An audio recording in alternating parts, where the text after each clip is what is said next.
Nah ini tips, wallah ajib. Betapa rahmatnya Nabi SAW kepada umatnya. Dikasih kita tips, gimana caranya nyiasatin dosa. Nyiasatin dosa, wallah kita butuh ini, kita butuh ini. Oke? Dan terutama anak butuh ini. Oke? Dikasih tipsnya caranya nanti. Zain, kita terusin.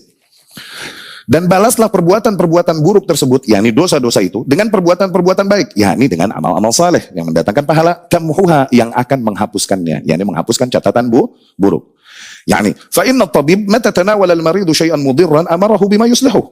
Wa dzambu lil 'abdi ka'annahu amrun hatam. Demikian seorang tabib.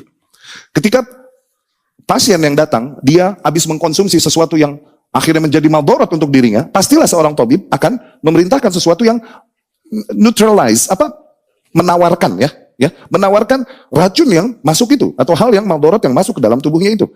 Hakikatnya, dosa juga demikian. Ka'annahu amrun hatam. Itu hal yang benar-benar matematis. Amrun hatam yakni matematis. Yakni 1 tambah 1 itu 2. Ya, 2 kurangin 1 itu 1. Zain? Fal kayyis, maka orang yang smart, huwa alladhi la yazal ya'ti minal hasanat bima yamhus sayyi'at. Orang yang smart, orang yang cerdas, orang yang genius, hakikatnya adalah orang yang senantiasa melakukan hasanat, melakukan amal-amal saleh dengan tujuan untuk menghapus dosa-dosa yang terjadi pada dirinya. Wa inna ma qaddama fi lafdhil hadits as-sayyi'ata wa in kanat maf'ulah li'anna al-maqsuda huna mahwaha la fi'l al-hasanah. Di dalam hadis ini yang didahulukan adalah redaksi sayyi'ah dulu, wa atbi'is sayyi'atal hasanah. Padahal sayyi'ah di sini posisinya maf'ul, objek. Oke? Maksudnya adalah tujuannya diperintahkan untuk melakukan amal soleh hanya demi menghapus dosa, bukan untuk melakukan amal soleh sendiri yang lagi diperintahkan di situ. Tapi emang lagi disuruh untuk melakukan amal soleh hanya dalam rangka untuk menghapus dosa. Wallahu a'lam. Kalau emang dihitung matematis, amal dosa kita ini pasti lebih banyak daripada koleksi amal soleh. Nggak usah pengen beramal soleh dengan tujuan pengen ngoleksi amal soleh biar banyak. Nggak usah, buat bayar utang aja deh, istilahnya begitu. Maksudnya begitu. Wallahu a'lam. Ya, maksudnya ketika kita diperintahkan amal soleh, supaya apa? Supaya memperbanyak amal soleh. Perbanyak amal soleh, udah kayak nggak punya utang loh.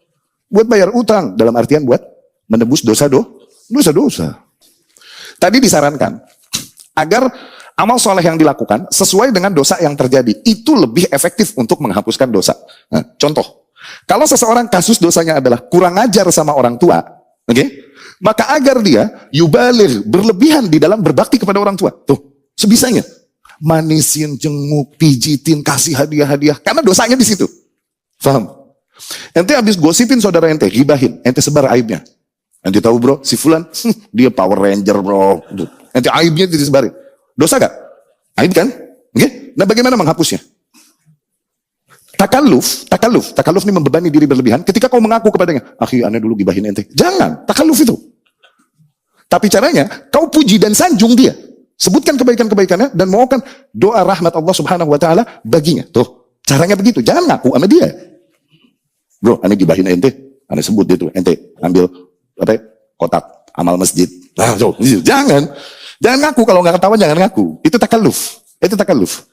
Membebani diri berlebihan. Kau berbuat baiklah padanya. Beri hadiah, beri sedekah. Orang yang kau zalimi, kau balas demikian. Fokus. Apapun yang kau bisa berikan sebagai bentuk kepedulianmu dan sayangmu kepada mereka yang telah kau zalimi, itu akan lebih efektif untuk menghapuskan dosamu baginya.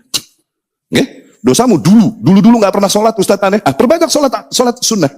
Selain sholat yang wajib. Karena mazhab yang tepat di dalam hal ini, Ustaz puluhan tahun Anda nggak pernah sholat. Apakah Anda harus mengkodok sholat? Enggak. Puluhan tahun Anda nggak pernah puasa, Ustaz. Apakah Anda harus mengkodok puasa? Nggak usah. Istighfar aja, taubat. Kemudian perbanyak sholat sunnah, perbanyak puasa sunnah. Tuh. Itu maksudnya wa'atbi'is sayyi'atal hasanah, dan ikutilah perbuatan-perbuatan buruk dengan perbuatan-perbuatan baik, tamhuha yang akan menghapuskannya. Jadi paham ya? Itu tips. Ya.